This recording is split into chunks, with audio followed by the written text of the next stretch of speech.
Gen Z is drinking less alcohol than every other generation on Earth right now, and it's having major repercussions. Since when did Gen Z become the designated driver of society, and what does this mean for the alcohol industry? That is what we're going to find out today.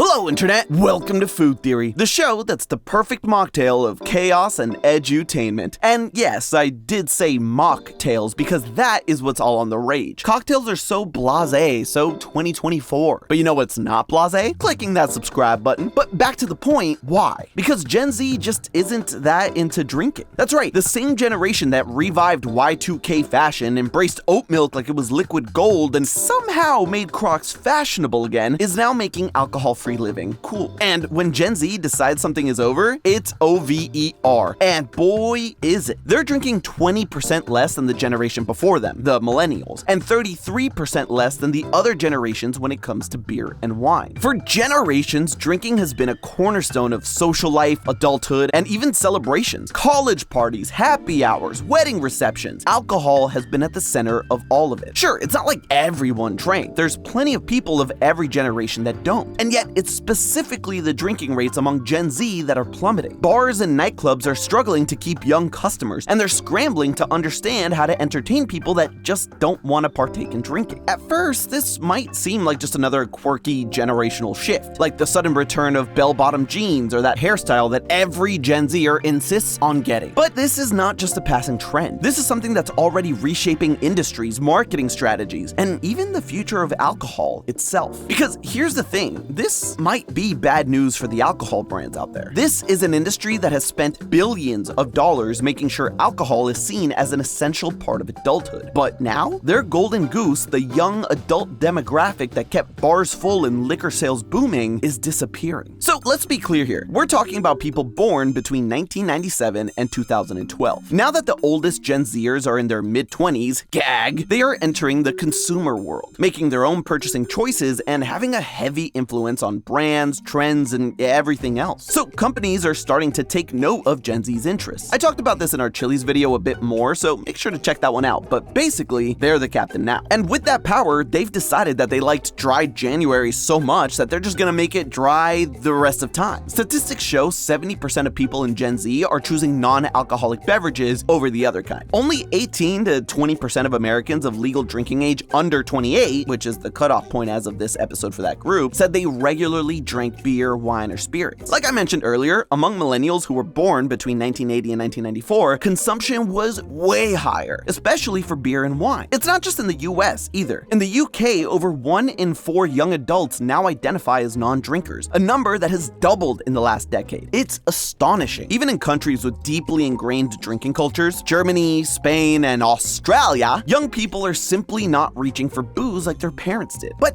what is it about alcohol that no longer fits into Gen Z's world? It's well known that Gen Z is socializing a lot less in person due to the reliance on communicating through technology. Some people have even gone so far as to dub this the loneliest generation. And let's be honest, the pandemic definitely didn't help since they spent important informative time distancing themselves and doing the opposite of socializing. As Gen Z are spending less time in person, there's been a decline in alcohol consumption, as very often alcohol is seen as a social drink. Since a common reason for drinking is to have a good time with friends, naturally this decreases if the social interaction goes down too. But that's not to say that they aren't going out at all, just a lot less than before. And even though they are the loneliest generation, that doesn't mean that they aren't socializing either. They're just socializing in ways that prioritize health and finance. And booze doesn't fit well into either of those, especially in this day and age. I went out with some friends recently to catch up over dinner and made the mistake of getting a cocktail because why not? We were celebrating reuniting. When the bill came, pet peeve of them not putting the prices on the menu aside, my jaw dang near hit the floor when I saw that the drink was $25. Mind you, my flatbread I ordered, $19. It's ridiculous. And Gen Zers aren't having any of that. And it's not just the price tag like we mentioned in other episodes. Gen Z are far more health conscious, arguably the most health aware generation in history, because they have all the information they need at their fingertips. The awareness of alcohol and the effects it has on someone has significantly increased since the past generations. Sure, millennials were the first generation to have alcohol and drug educations in school, like the DARE campaign and Just Say No, but it was always vague and didn't harp on the actual health part of it. I remember as a kid it was just don't do this, it's bad for you, with some scary images, but we never really grasped the effect it had on our bodies. Gen Z, on the other hand, has had instant access to scientific research, nutritional breakdowns, and first-hand testimonials about how alcohol affects the body. So even from one generation to the next, there's a greater understanding of how alcohol can affect your health, and the results aren't pretty. Not just the physical aspect either, the mental one too. Almost 86% of the Gen Z population believe that their mental health is as significant as their physical health when considering drinking alcohol. And while, yeah, alcohol does have a relaxing effect by lowering your inhibitions, that's the reason why inebriated people do dumb things, there's a flip side to that coin, because it also disrupts sleep quality, gut health, and increases the presence of negative feeling, like anger, depression, and anxiety. And Gen Z is already depressed and anxious enough as it is. So they're electing to move away from alcohol because they've got enough on their plate, or in their cup, as the case may be. I do want to point out that I know I'm referring to Gen Z as if it's some sort of monolith, and obviously it's not, but trends are incredibly significant in this generation, the generation of social media. And yeah, older generations, well, mostly just the Millennials, did have social media from a relatively young age, but we're talking about people who've been sharing their lives with the world for as long as they can practically remember. And the influence of social media is absolutely one of the most important factors in them giving up liquor. Because watching people online share their thoughts on the negative effects of alcohol, their personal stories, or following trends like Dry January encourages others to follow suit. Look at Tom Holland, not just because he's easy on the eyes, but because he's a good example of this. Someone in the cultural conversation who's become an advocate for sobriety. He started through Dry January, and he's not the only one. Last year, 35% of Gen Zers between 21 and 24 also completed Dry January. And now, the vastly better Tom even makes his own alcohol-free beer. And the other aspect of social media is the ability to have a conversation with the world. There's a large trend called the sober curiosity movement, which challenges people to assess their relationship with alcohol. Not to cut it out, but to ask themselves why they drink, all in the name of mental and physical health. The term sober curious was popularized by the author Ruby Warrington in her 2018 book, and Gen Z is latching onto it because it's become a global conversation. As opposed to what I alluded to earlier, when education for the older generation was simply being told not to do something, now it's a dialogue that young people can feel empowered to participate in. And clearly, when they start asking themselves the important questions, alcohol seems like less of a necessity for going out and socializing. But while health and wellness is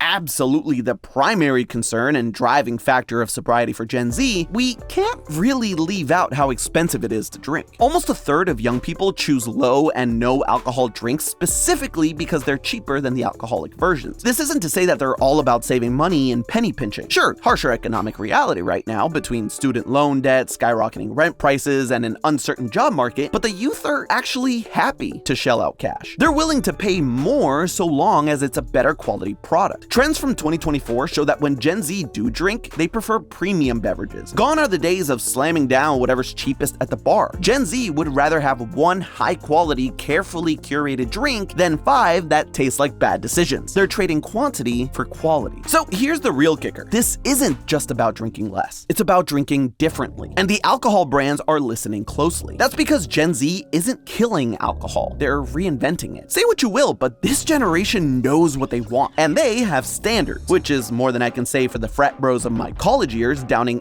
anything so long as it was unleaded. And even then, I've seen things. When it comes to the things Zoomers are drinking, one of the fastest growing markets is the ready-to-drink beverages, or RTDs. The global RTD market is expected to more than double from 1.01 billion to 2.23 billion by 2029. And it's thanks to Gen Z who live fast-paced lives and need a good drink that doesn't require a bunch of preparation. 54% of Gen Z drink pre-mixed alcohol beverages and spirits, which include things like hard lemonades, hard seltzers, and kombucha. And if you've never had it, by the way, thank your lucky stars. Living in LA so long, it was hard to avoid it. And the one time I did have it, I literally spat it back out on the street. I truly don't get it, but that's just me. Gen Zers, on the other hand, are down to try pretty much anything. That's why these RTDs are also such a smash hit, because they offer a huge variety of flavors and options. They're also drinking the good stuff, the premium stuff like I mentioned. 54% of Gen Z are likely to choose a premium drink compared to just 35% of people in older generations. This trend is particularly especially evident in spirits, where premium, super premium, and ultra premium categories have been growing like the stuff at the bottom of kombucha bottles. Seriously, so gross. But companies are now adapting to this, creating beverages with interesting flavors, like pineapple wine cocktails and orange lemonade vodka. But that's not the only way companies are adapting, because the new wave is all about the no-low trend. You know, drinks with no and low alcohol. And the brands are riding that wave to the bank. They're not dumb. They see that their customers are drinking less alcohol. So if people don't want alcohol in their beer, they're not going to stop selling beer, they're just going to stop selling the alcohol in the beer. More and more companies are starting to offer 0% beers, and they're seeing a lot of success with it. The NA, or non-alcoholic beer market, rose by 35% from 2022 to 2023, and it's expected to keep growing at a pretty massive rate. Now, once upon a time, removing the alcohol from the beer had to be done post-fermentation through techniques like boiling, vacuum distillation, and reverse osmosis. Problem was, these methods could negatively affect the taste. So non-alcoholic beers were far from the preference. But now, advancements in technology have also allowed these companies to improve the flavor of these non-alcoholic beverages, meaning not only is it not a bad substitute, but can be as good as the original too. And it's not just limited to beers. There are companies that sell de-alcoholized wine. I'm fascinated by this product because it's not like it's just a juice. They've actually removed the alcohol from fully fermented wine, and it leaves it tasting just like the alcoholic kind. This is a perfect example of an industry actually listening to its customers, and a consumer base that's truly talking with their wallets. And we all come out winning. Higher quality spirits, no or low alcohol variants that taste just as good as their alcoholic counterparts. Even older generations are drinking less or healthier thanks to Gen Z's lead. We owe them a debt of gratitude. But there's one other big winner here. Notice how at no point in the episode did I say that the alcohol industry is declining? Sure, there are certain aspects or specific brands that are in trouble, looking at you, Natty Light, and sure, there are less people drinking now than ever, but sales in the alcohol industry as a whole haven't stopped climbing since the pandemic. People may be drinking less volume of alcohol, but prices haven't dropped a bit. In fact, some of these no-low drinks are even more expensive than the alcoholic kind. They require the same or similar techniques to the alcoholic types, just with the added step of removing the alcohol, which then makes it a premium product to sell. There's a bit of a slump as manufacturers shift their strategies to fit the new market, and some of them may stumble in the short term, which explains why some markets have seen a small decline. But these companies aren't worried about the now. They play the long game. Look at Anheuser-Busch, the largest beer company in the world. Right now, they're experiencing a small dip in sales, but their non-alcoholic options are exceeding expectations. And if things keep going the way they are, their non-alcoholic sales will likely equal or even exceed their others. And they're coming out looking like the heroes because they're giving us healthier options and listening to their consumer base without actually sacrificing anything. In fact, they're gaining in the long term. So Gen Z being healthy and drinking less because of it has created a shift in the industry that's demanding higher quality and healthier options. It's also making the rest of us start to moderate our own drinking habits and consider healthier options. And the alcohol industry is loving it because we are playing right into their hands. But hey, that's just a theory. A food theory. Bottoms up. Or, you know, not.